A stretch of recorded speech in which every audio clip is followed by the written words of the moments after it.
Ora, muito boa tarde, cá estamos novamente, canal Lab Reativos, conversas sobre saúde mental. Tiago e Nuno. Boa tarde, Nuno. Olá, Tiago. De que é que vamos falar hoje? Tecnologia Ah, e que sua, horror! e sua Que eventual relação horror! com a saúde mental, Ok, não é? já parece mais interessante.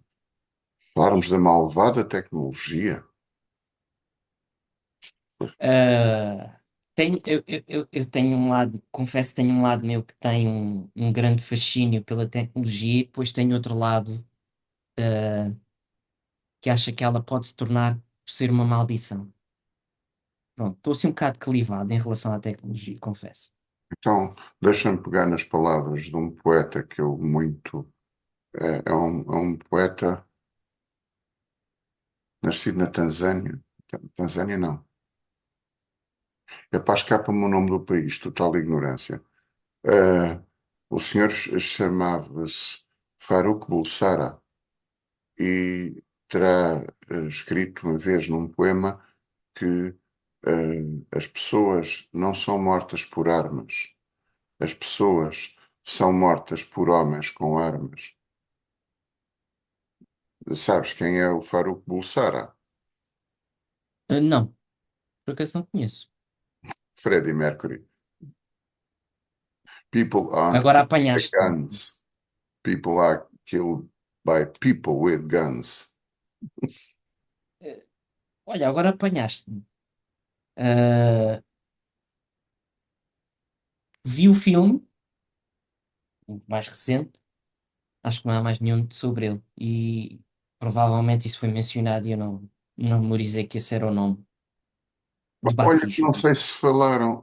É natural que sim. No início do filme, com a mãe e tal, lhe chamar Pois, Faruk. Eu não sei até se ela não lhe chama um diminutivo de Faruk. Ah, mas é, epá, e a minha ignorância toda é, eu não sei em que país fica Zanzíbar, mas foi aí que ele nasceu. pois.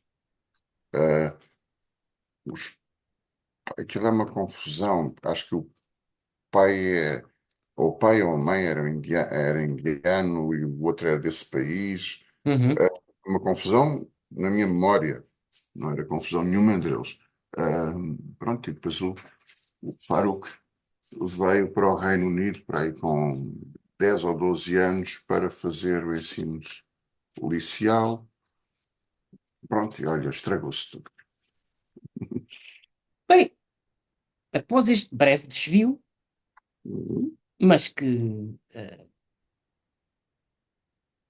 acho que foi uma boa resposta ao dilema clivado da tecnologia, ah, eu acho que dou aqui este pontapé de arranque e depois a gente vê para onde é que isto vai. Ah, sobre tecnologia, eu a cena, vou para o cinema, não é? Portanto, acho que está mais que percebido que é o meu referencial. Uhum. E a referência que eu tenho, portanto, sobre a imagem, não só o filme, mas a imagem que eu tenho da tecnologia é o 2001 Odisseia no Espaço. E que cena em particular? No primeiro capítulo, ou na primeira secção do filme, que é a aurora do homem, não é? O homem primitivo, quando ele se depara com o osso, pode partir coisas em bocados, ou defender-se, ou matar ainda mais, caçar, etc. Portanto, parece-me uma cena bastante icónica, eh, em que se pode falar de tradução, portanto, desta criatividade,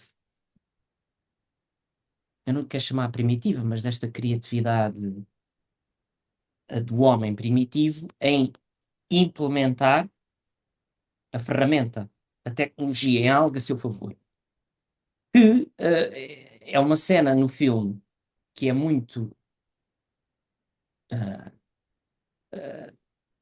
ainda se torna mais icónica quando ele joga a ferramenta para o ar, a ferramenta vai rodopiando para o ar e entra a cena da estação espacial.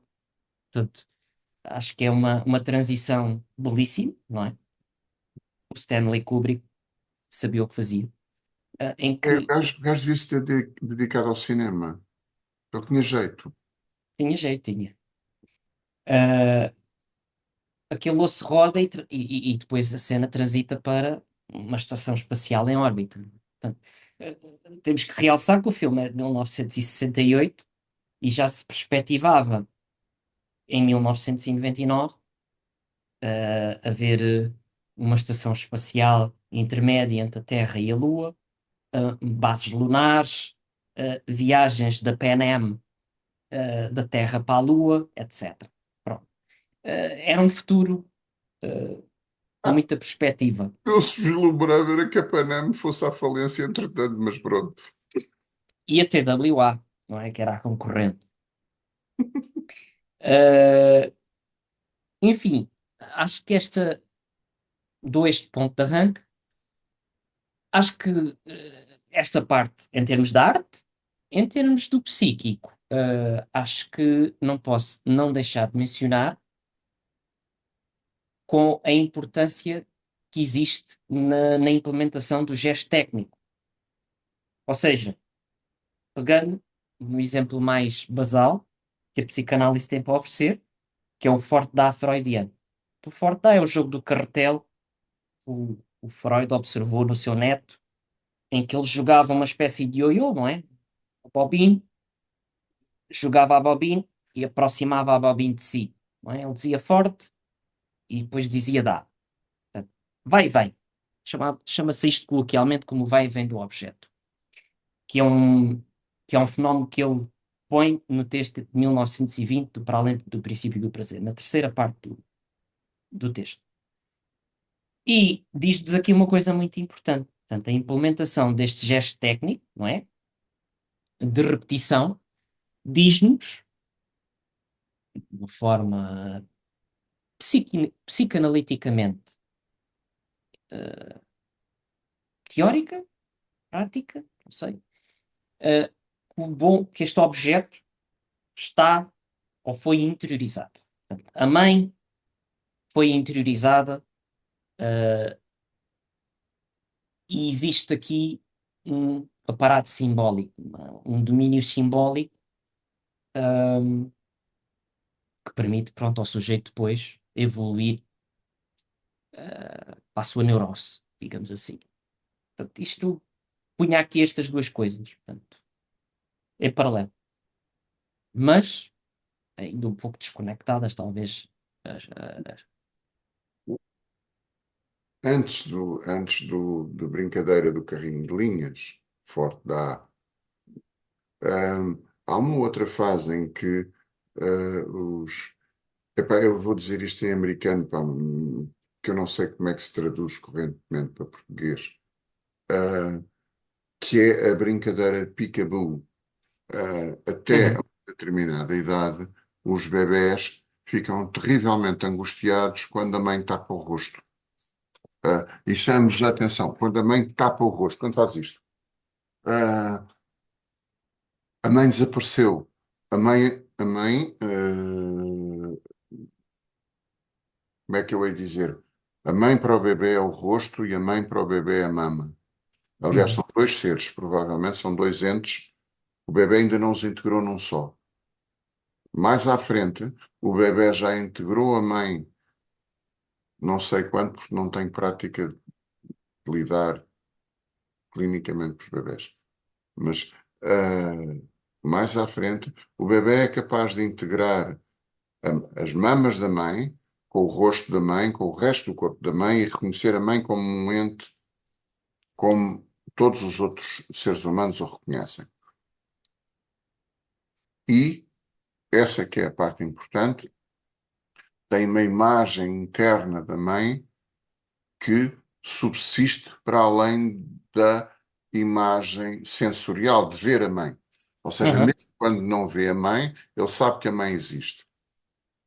E na descrição do Freud, a brincadeira do carrinho de linhas, hum, o bebê não fica angustiado. O que Freud notou é que o neto não ficava angustiado quando o carrinho desaparecia e voltava. E naquela altura, ele já não ficava angustiado quando a mãe saía do pé dele, ia fazer qualquer coisa e depois voltava. Ou seja, ele tinha uma imagem da mãe e tinha confiança de que a mãe iria regressar depois de um período de ausência.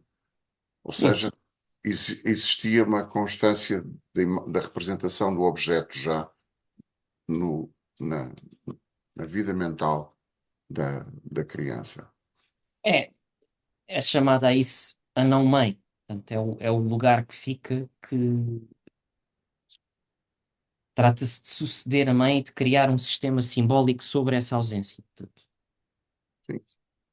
Eh, Sem o qual o bebê, mais tarde o adulto, está constantemente dependente da presença do objeto para se relacionar com ele. Ou seja, eu só me lembro do outro quando estou com ele.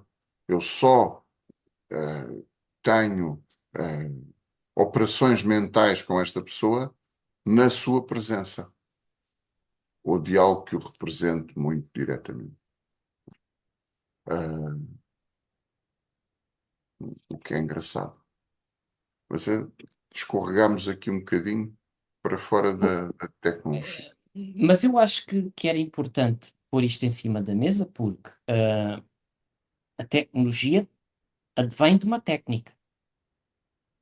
E a técnica primordial, dentro do âmbito do psiquismo e da psicanálise, pode resultar efetivamente nisto, portanto, na securização do objeto interno, Sim, sim, e que essa securização e a implementação dessa representação mental do objeto advém da repetição de um gesto técnico, portanto, de como a técnica pode implementar a neurose, ou seja, o funcionamento normal neurótico.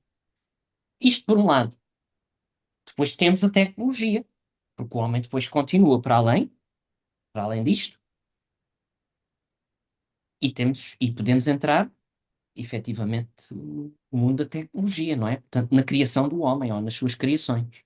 mas voltando lá ao bebê, no caso vertente ao neto do Sigmund Freud.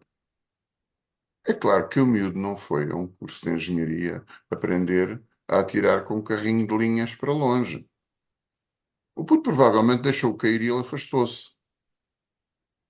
E ele observou, ou então estava a tentar analisar o que é aquela porcaria, o que é aquele objeto, aquela coisa, que é um carrinho de linhas. E intencionalmente deixou cair para testar o que é que a gravidade faz, que é dos primeiros testes. Eu, eu, eu acho que a relação com a gravidade é subestimada, Sim. é muito subestimada em tudo. Mas no desenvolvimento do psiquismo humano, a gigantesca impotência do bebê à nascença, causada por uma atmosfera, por uma gravidade, tem uma atmosfera. Hum, que para nós é banal. É claro que quando formos mais velhos não vai ser banal. Quando formos muito velhos, a gravidade vai voltar a tornar-se premente para nós. Mas deixando agora isso de parte, para o bebê é algo muito marcante, muito relevante, e que o bebê usa frequentemente a gravidade para analisar o meio. Atira coisas ao chão, deixa Uhum. cair coisas, deixa cair o carrinho de linhas e ele afasta-se. E depois puxa a linha, ou se calhar a linha ficou presa na mão, e ele observa que quando move a mão, o carrinho de linhas volta para ele. E ele repete a experiência. Controle do objeto. Hum? O Mas controle do objeto. primeiro é a análise, primeiro é a investigação, não é? Depois é a repetição, provavelmente, da experiência. Os bebés fazem muitas vezes isso. Descobrem uma coisa nova. qualquer que seja, mas repetem-na várias vezes, vão aprimorando. A cada repetição, provavelmente, vão descobrindo outras coisas, Uhum. hum, até se saturarem. Já chega, já perceberam, aquilo já esgotou, já não lhes dá mais prazer epistemofílico. Hum, eu gosto do termo. Hum, e, e então largam e partem para outra. Mas primeiro que tudo foi esta questão de investigar, aprender, conhecer o meio, conhecer este meio que nós achamos banal. Agora, eu estico-me, mas eu vou tentar não me esticar tanto, que é, nós muitas vezes vemos nos pacientes um género de neofobia. Eu estou, não é bem um neologismo, mas é quase. Que é o receio de ir a sítios novos, de Uhum. experimentar receitas novas, de fazer coisas novas, coisas diferentes. As pessoas ficam atidas ali a um determinado ambiente.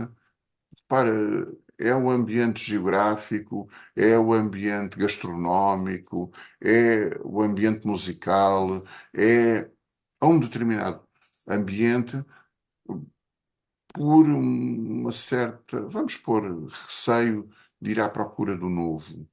Ahm, e ficam, de alguma forma, presidiárias daquilo, Do novo e diferente.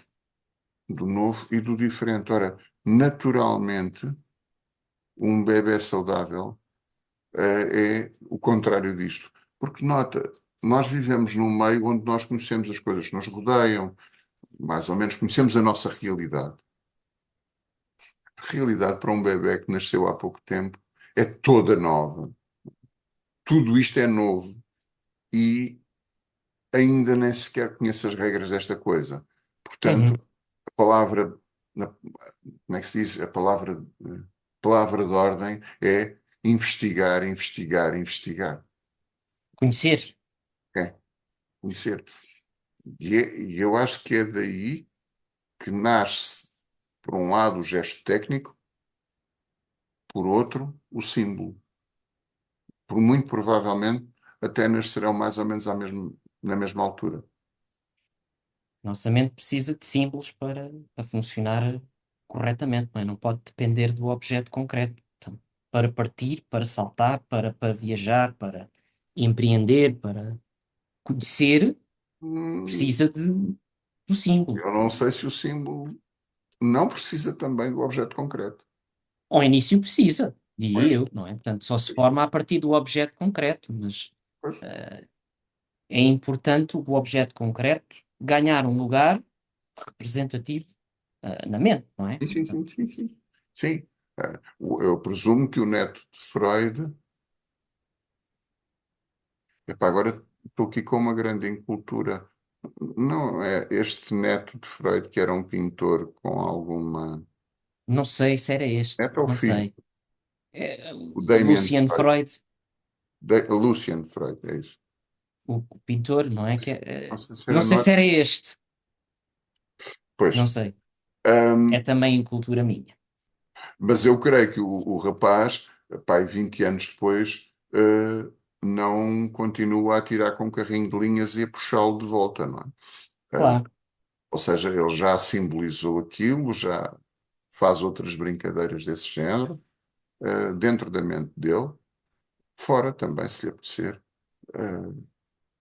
Eh, Eu acho que era importante transmitir esta ideia, não é? Portanto, da técnica à tecnologia. Portanto, que é que se calhar agora para abrir esta questão da relação com a tecnologia, eu levantava a questão, porque é que o homem cria coisas?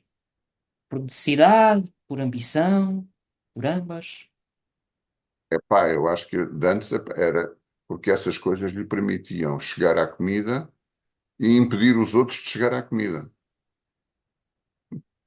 Há bocado, obviamente que os primeiros gestos técnicos dos primeiros primatas hominídeos terão sido o arremesso de objetos, a utilização de objetos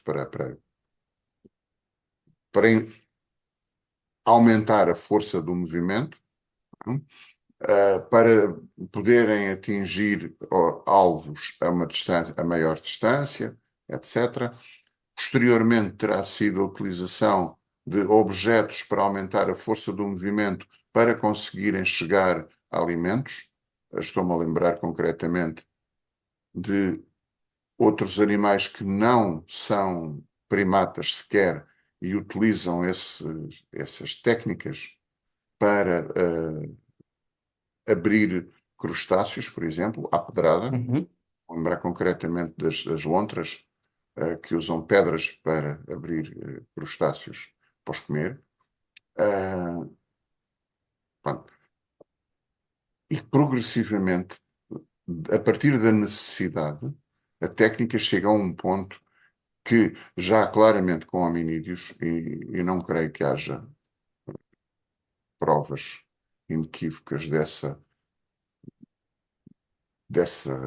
função mental noutras espécies, que é quando o homem começa a pintar. Vamos pôr pintar, não sei se será a primeira representação que o homem utiliza, hum, claramente figuras que têm um significado, ou seja, que têm uma representação simbólica, uh, e que aqueles seres quiseram gravar.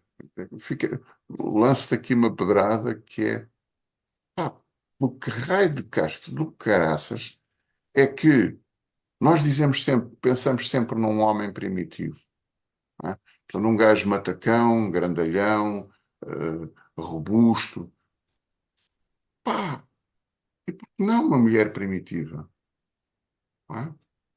Eh, Isto agora vou dizer uma boca chauvinista. Alô bloco, agora um pequeno intervalo. Ahm, Acho claramente na nossa espécie, se calhar não só, as fêmeas têm um acesso muito mais fácil ao simbólico que os machos. Isto é uma generalização. Há fêmeas e há machos e machos. Uhum. Mas para mim é muito mais fácil imaginar uma mulher primitiva que fica na caverna enquanto o seu companheiro ou companheiros vão caçar.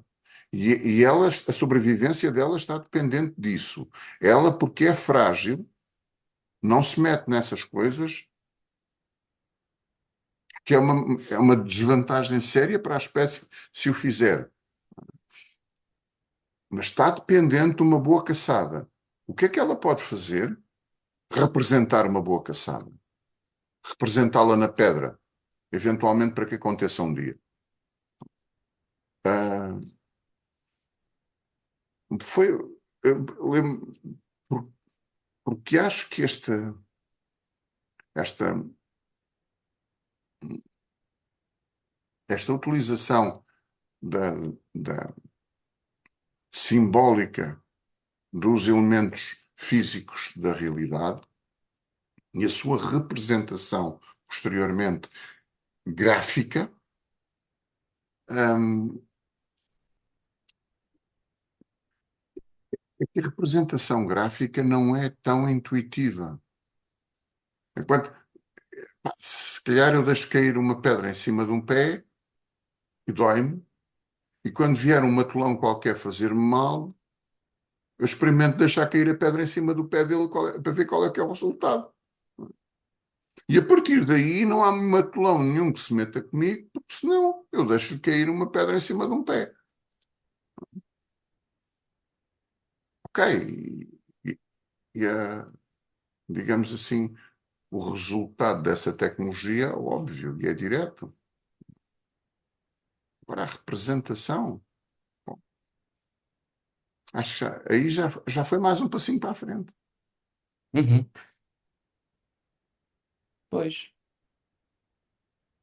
Bem, eu acho que há aqui toda uma viagem, não é? Que foi feita. Ah, tentámos falar aqui como a técnica, o gesto técnico, faz brotar o psiquismo, nomeadamente nas suas aptidões mais simbólicas, abstratas. e vice-versa, como isso também aumenta o potencial do sujeito, ahm, eu ia dizer adquirir controle sobre o seu meio, mas manipular o seu meio, portanto, expandir-se sobre ele. Bom, e acho que há todo um percurso aí que eu agora vou abdicar de falar e vamos colocar nos dias de hoje, em que, nos dias de hoje, na atualidade, não é?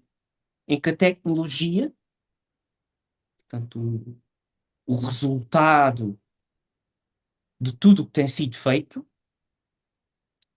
ah,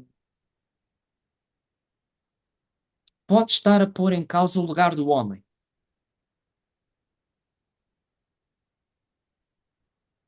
Eu sei que tu tens essa reticência. Mas, não sei, aqui, Eu acho que já está mais do que na altura de nós sairmos deste pedestral. O lugar do homem nunca foi porra de nenhum lugar muito especial. O lugar do homem é equiparável a qualquer bactéria. Também. Antes de existir qualquer mamífero, já existiam bactérias. E depois de, como dizem alguns, exterminarmos a vida na Terra, haverá uma série de bactérias que, sentadinhas numa taberna, calmamente a conversar, dirão: epá, porra, esta merda esteve infestada de seres humanos, pá. Provavelmente haverá umas Escherichia coli francesas, que eu acho que são os franceses. Eu não sei se a Escherichia coli acho que é de origem francesa. Haverá uma Escherichia coli que disser: pá, eu até tenho algumas saudades dos gajos. Porque os tipos criavam um ambiente porreiro, não é? Ah, nós somos só mais uma espécie. E as espécies que deram origem à nossa tiveram imensas vicissitudes e de algumas não existem mais do que resíduos fósseis. E provavelmente da nossa espécie como ela existe agora, provavelmente daqui por uns milhares de anos existirão resíduos fósseis.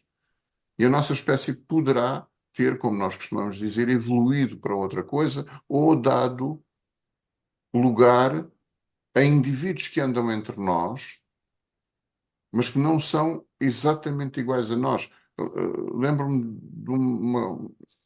Eu não sou infecciologista e não sei os detalhes. Isto é a leitura de revista de divulgação científica banal.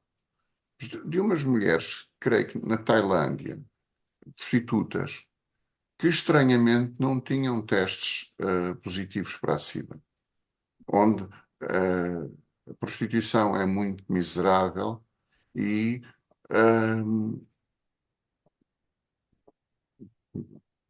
muito miserável e frequentada por muitos, por, por uma grande escumalha da nossa espécie, que gostam de ir até esses países pobres, onde podem pagar por prostituição de crianças e de adultos do mais baixo nível que se possa imaginar. São europeus e são caucasianos como nós, pessoas de bem, que depois de bem vestidas parecem pessoas normais e que vão à Tailândia. Essas mulheres, quando testadas, não tinham anticorpos contra a SIDA. Não tinham SIDA. Muito estranho. Estudadas, algumas, se não todas estas mulheres, produzem uma proteína que prejudica a penetração da entrada do vírus nas células. Não só do vírus da SIDA, mas de outros vírus. Estas mulheres existem entre nós. Estão entre nós. Nós aqui na Europa não testamos isso, que eu saiba. Não andamos a testar isso em massa e como as pessoas têm mais meios para se protegerem do contacto com o vírus da SIDA, não há tantos destes casos bizarros, que é pessoas que seguramente, pelas estatísticas, contactaram muitas vezes com o vírus da SIDA e não estão infectadas. Portanto, e se um dia uma qualquer moléstia vier pôr em risco a nossa espécie, estranhamente vamos descobrir que há uns que sobrevivem a essa moléstia. e pronto. Ahm, Primeiro que tudo, vamos lá sair desse pedestral. Depois, a realidade é que se dizemos, nós estamos a contribuir para o extermínio da nossa espécie. Epá, a realidade é que o número de seres humanos não está a baixar, está a aumentar. Agora está a aumentar menos do que já esteve. Mas ainda não parou de aumentar. Portanto, a nossa espécie, em termos demográficos, está bem, recomenda-se. É claro que algumas culturas estão muito mal, mas isso acontece em todo o lado, não é? E darwinianamente serão selecionados os mais aptos e Uhum. desaparecerão os menos aptos. Não acredito nada que a tecnologia. Pá, quando os nossos amigos, quando os primatas nossos ancestrais, ah, andavam à pancada, à dentada uns aos outros, epá, havia uns macacos com os buracos de dentada e, sobretudo, com um ego muito ferido.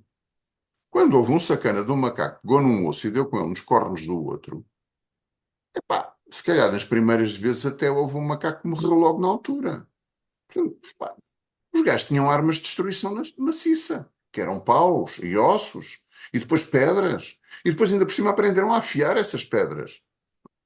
E depois aprenderam a escolher quais eram os minérios dos quais faziam essas pedras. Portanto, e tinham armas de destruição maciça. Terrível. E naturalmente ali naquela zona a demografia dos macacos diminuiu um bocado. Pois, eu acho que é seguro dizer que não existe a tecnologia prolifera, não existe sem criatividade. Sim, sim, sim. Olha, permite-me uma historinha que há pouco ia contar, que é um clássico, para quem gosta de biologia e etologia. Eu creio, não tenho a certeza, o que foi observado foi com macacos do Japão. Ahm, Vivem normalmente perto d'água e dentro d'água. E o hábito naquele jardim zoológico era darem arroz aos macacos e atiravam-lhe o arroz para a areia. E eles ficavam horas sem fim a apanhar, eles têm umas mãozinhas pequeninas, muito, muito hábeis, andavam a apanhar os baguinhos de arroz um a um para comer. E uma determinada macaca, não se viu o processo todo. Viu-se que ela começou a apanhar bocados relativamente grandes de arroz de areia com arroz, chegava à borda d'água, a zona onde havia pouca água, e deixava cair o arroz e a areia. Como a areia tem uma densidade muito maior que o arroz, ia para o fundo mais rapidamente e o arroz ficava por cima. E ela apanhava bocados maiores de arroz de cada vez. E outra parte engraçada, eu não tenho a certeza se foram os outros macacos do bando, se foram as crias dela só, ou se foram as crias e os outros macacos, aprenderam a técnica e repetiram-na. Ou seja, ela descobriu a técnica, investigou, observou, provavelmente simboli- simbolicamente, não é representou abstratamente o fenómeno, experimentou e pô-lo em prática e colheu os frutos disso. E depois os outros copiaram. É um belíssimo exemplo. Leva-me agora a uma martelada de um filme que não tem, não tem grande valor quanto a mim. É bonito, é engraçado. É precisamente o iRobot, Ah, eh, sim, sim. Com o Will em Smith? que hum? Com o Will O Will Smith, Smith? sabe? Em que ele testa, detesta robôs, sendo que ele próprio é um ciborgue. Robofóbico. Era robofóbico, exatamente. E o- em dada altura, o robô protagonista, Sim, Alf, Al, já Allen, não me lembro. sei, o nome é assim, é um nome deste género. Ah, o Will Smith, pá, danado, diz-lhe sim, porque o outro diz-lhe que é quase como se fosse um ser humano, e ele diz: não, não tens nada a ver com um ser humano, porque tu não és capaz de compor uma sinfonia nem de pintar um quadro a óleo. E o robô responde: e tu és? Ou seja, quando nós dizemos pá, o homem domina tecnologia, inteligência artificial, põe foguetões na Lua, põe satélites em órbita. 90 e tal por cento dos seres humanos não consegue sequer correlacionar a pressão com a temperatura. Quer dizer, eh, 90 e tal por cento dos seres humanos não consegue sequer abarcar o conceito de aceleração. Portanto, vamos Sim, lá. sim. Há umas macacas que inventam a maneira de separar o arroz da areia. Depois há os outros que copiam. Pois, eu acho que aproveitaria. Eu acho que esse tema tem mais que se lhe diga, acho que foram belíssimos esses exemplos. E acho que há aqui uma coisa importante que não deveria passar, que é os pacientes, acometidos por qualquer mal-estar, chegam até nós à procura de uma técnica, de uma reatualização de uma técnica. O que é que se pode dizer disto? Podemos oferecer uma técnica, podemos ajudá-los a criar uma técnica. Tudo isto é plausível o que eu estou a dizer? Pode-se ultrapassar ou ir ultrapassando uma depressão com uma técnica? Com uma técnica já pré-concebida, devido bastante. Pois. Eu acho que nós vamos ter que atirar coisas ao ar e deixar cair coisas e torcer coisas e tentar rasgar coisas e chocalhar coisas. Chacoalhar, como dizem os nossos amigos no Brasil. Pá, vamos ter que abanar a coisa para nós próprios vermos alguma coisa. Não é? E isso, e podermos devolver ao paciente. E, mais uma vez, quase numa alegoria física, que o que é inconsciente é quase como as nossas costas. Nós não conseguimos ver as nossas costas. Conseguimos vê-las refletidas em um espelho ou mais do que um espelho.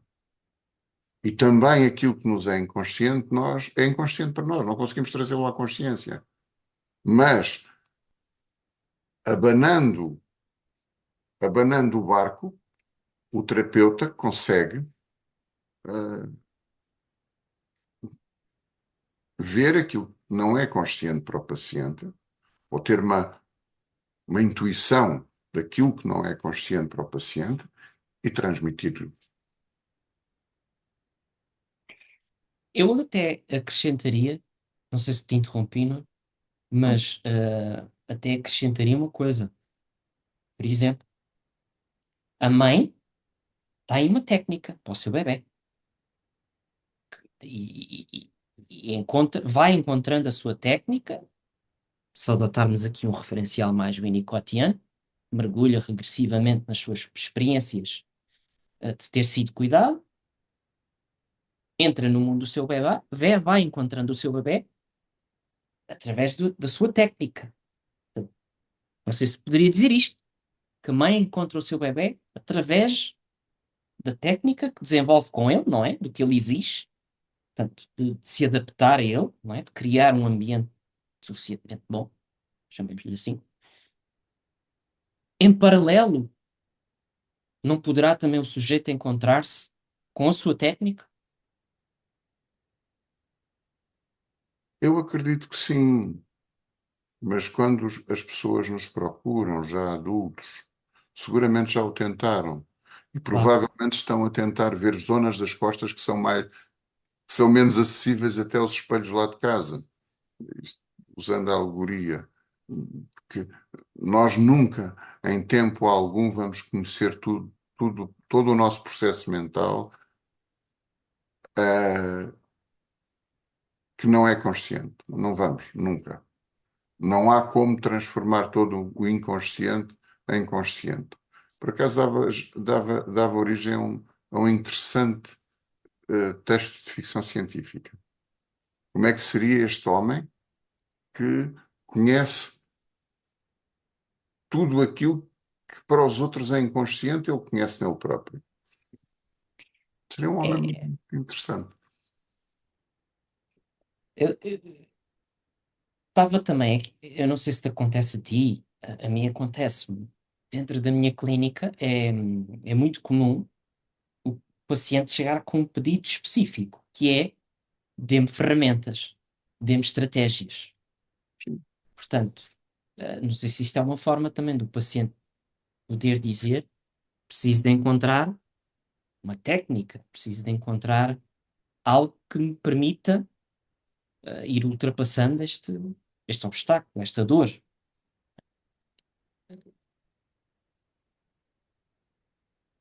Pois, isso é o pedido mais natural das pessoas fazerem, quer dizer, se eu preciso de tirar a pele às batatas, eu preciso de uma técnica e até de uma ferramenta para descascar batatas. Pois, mas aí põe-se a questão até, e isso o que tu disseste está-me a fazer lembrar aqui é, ok, ferramentas e estratégias, para quê? Essa é a questão. Para quê? Se a falar de batatas e descascar batatas, ok, a batata é mais ou menos aquilo, embora uma batata nem sempre é só uma batata, mas pronto.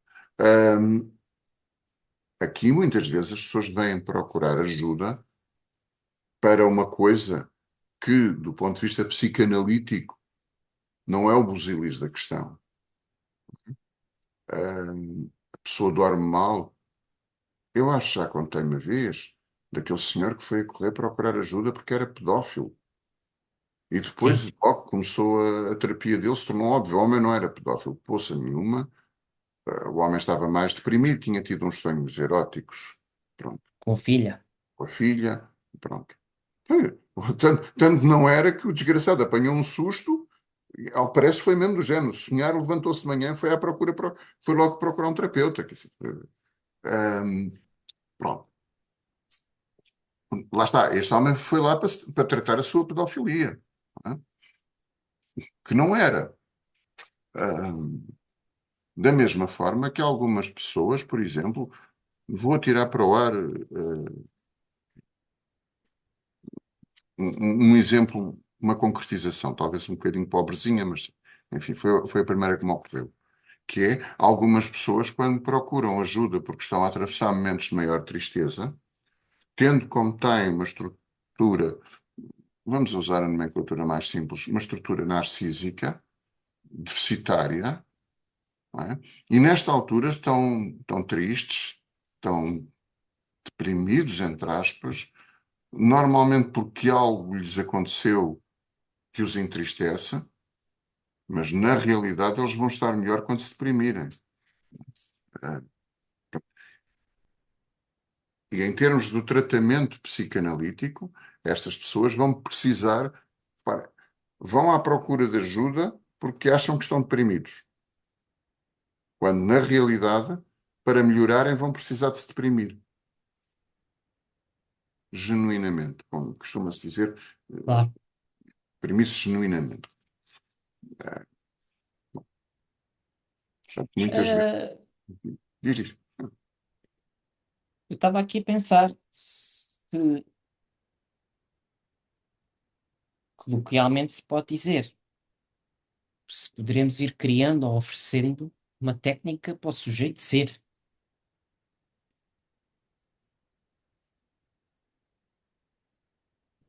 Eu acho que os psicanalistas clássicos dizem claramente que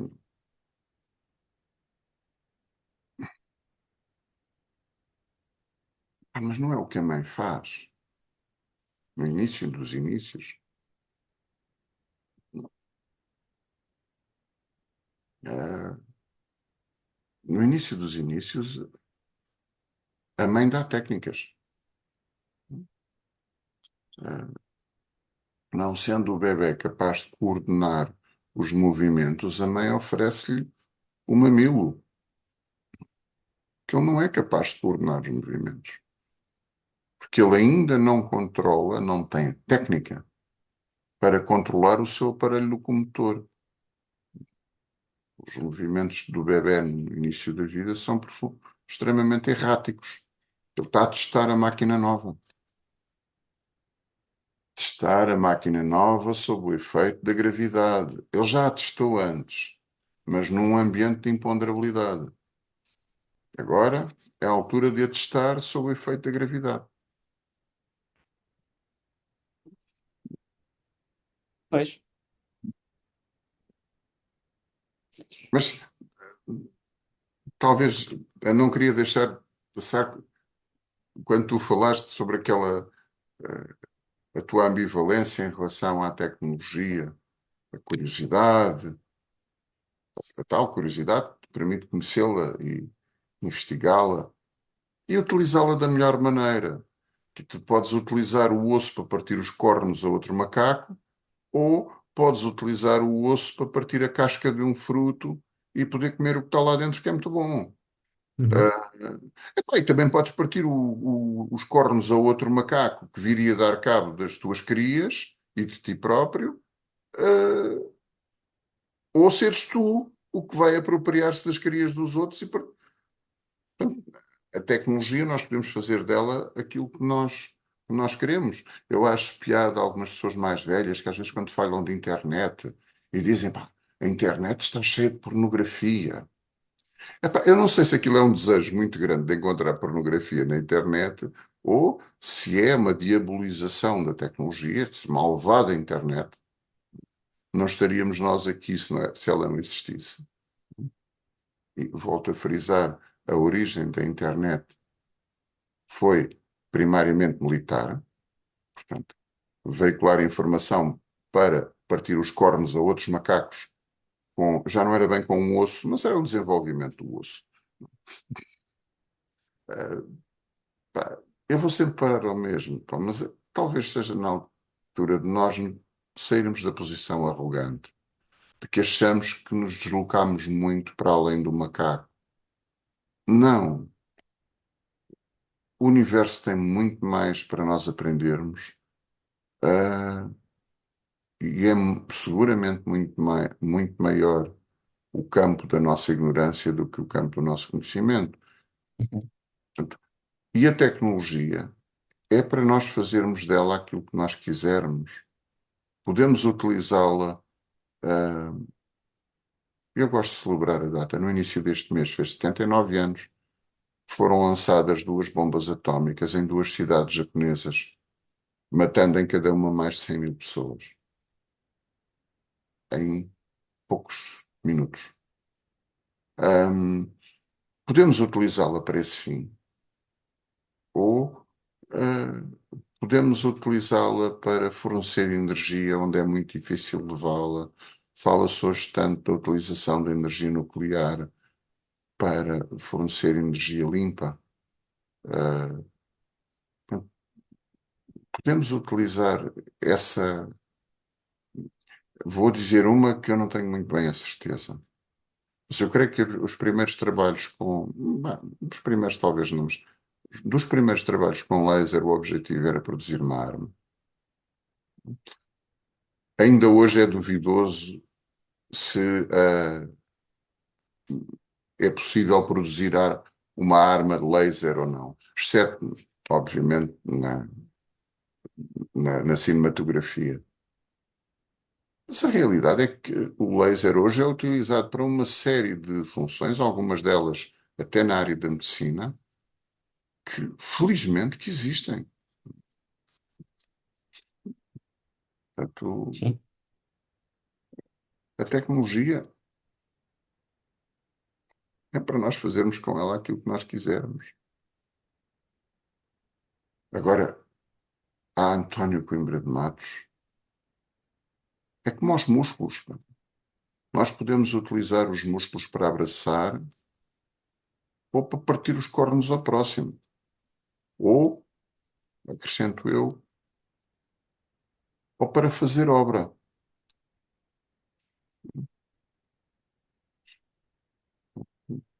Uhum. Sim, senhor. Bem, marteladas? A primeira e a óbvia, Pois, eu acho que sim. Para mim, acho que é uma obra cinematográfica fundamental. O 2001, Odisseia no Espaço. enfim, um filme icónico que, estranhamente, hoje não é muito revisto, a não ser pelos eruditos e pelos cinéfilos, ficou assim um bocadinho no esquecimento. Nós também saímos de um bocado na ficção científica das histórias desse tipo de ficção científica para as peripécias das morraças e dos tiros de fulanos que viajam de uma galáxia para a outra. É que não, como se costuma dizer, não limpam o rabo a qualquer caco. É de uma galáxia para a outra. Têm tecnologia para fazer esta porcaria, mas acabam sempre resolvendo o assunto à morraça, como o bom macaco do filme. Aquilo é o sopapozinho no final, calha sempre bem. É, Eu acho que sim, eu acho que com tudo isso que realçaste ao longo deste episódio, eu acho que deverá existir um futuro sobre criatividade primária, agressividade.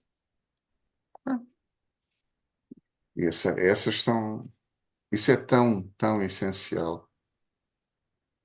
E eu acho que quando nós reprimimos muito, começamos a matar-nos uns aos outros. Em vez de criarmos coisas, matamos uns aos outros.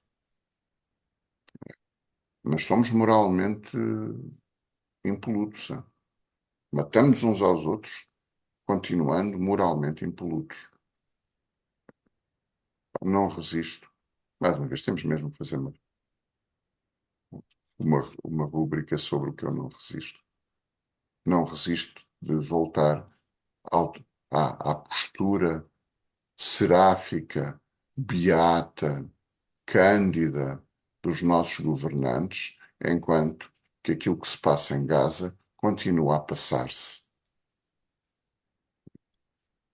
Ou seja, continuamos a matar-nos uns aos outros. Não continuamos. Uns matam e os outros colaboram, nem que seja passivamente. Pronto, já fiz o meu momento político. E outra martelada, não? É o Ah, Iowa. E essa cena que eu acho tão engraçada, sim, acho que sim, porque não? Não é? é, que eu acho que remete para uma coisa que eu acho que é muito importante, que é nós nos pormos todos no barco. Epá, sim, porque eu sou um grande amigo do Niels Bohr. Meu amigo, como é que nem sequer percebe o que é que o Niels Bohr diz? Niels Bohr foi um dos grandes físicos do início do século XX. Uh, Desenvolveu uma teoria, Da estrutura atómica? sim. Foi o Niels Bohr que eu saiba que falou pela primeira vez na estrutura planetária. Portanto, tem que o núcleo e os eletrões andam à volta do núcleo. Porque a noção anterior é que havia um núcleo e havia os eletrões. Agora, onde é que eles estavam? Até porque nunca fez. Disseste, disseste estrutura planetária ou querias dizer. Planetária. Sim, portanto, a imagem do átomo é como se o centro fosse a estrela, fosse, neste caso, o Sim, Sol, e à volta dele orbitassem os eletrões.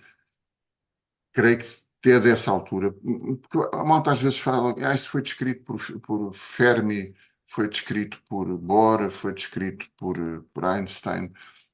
Estes génios comunicavam felizmente entre eles e trocavam informação. Lá está, informação de conhecimento que 99,9% dos seres humanos não têm capacidade, ao qual 99,9% dos seres humanos não têm capacidade de chegar, mesmo que lhes expliquem.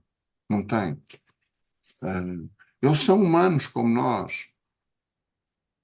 Mas é como aquela macaca, foi ela que descobriu. Ao que parece, ela descobriu outras coisas. Ah, os outros tinham a técnica. Os outros utilizavam o smartphone só. Ok. Tiravam umas fotografias, faziam assim umas coisas. Não, está bem. É, Sim, senhor. Muito bem. Eu tinha mais marteladas, mas acho que não, não vais fazer o estaleiro. não, hoje não.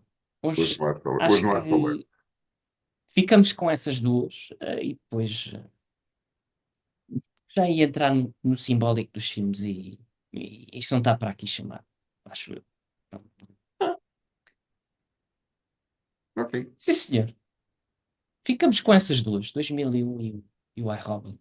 Acho que o iRobot é uma obra, não tenho a certeza disto, baseada, não sei se no romance homónimo do Asimov. É capaz. Olha, eu aprendi há bocado quando tu me falaste nisso. Quando, Não sei se é Isaac Asimov. Não sei se isso, é assim. ahm, é engraçado porque eu não sabia que o Stanley Kubrick era um escritor de ficção científica com imenso nome. E se calhar acho que é bom deixar essa referência aqui. É assim, escritor de ficção científica não diria. Eu não sei que a obra, o realizador, Eu não tenho tenho uma dúvidas série, disso. eu tenho ali uma série de livros dele. Mas quem Arthur escrever o C. do Arthur C. Clarke. Sim. O nome dele literário é Arthur C. Clarke.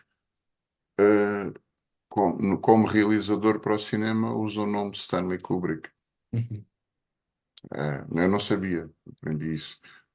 Julgava que eram duas pessoas diferentes. Uh, já agora, dos meus parcos conhecimentos cinematográficos, o Stanley Kubrick realizou também uma outra obra-prima do cinema, que um dia destes temos que a descascar aqui, que é a Laranja Mecânica.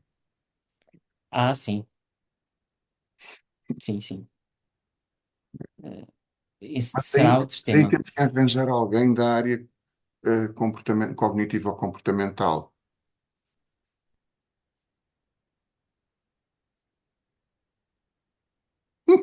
Seria uma triangulação, no mínimo, Coitado. interessante. Pois, s- acho que não, não vai haver voluntários para isso. Voluntários, não. Muito bem. Bom, vamos nos despedir, não é? Até uma próxima oportunidade com um novo tema e veremos nessa ocasião. Até breve. Até breve.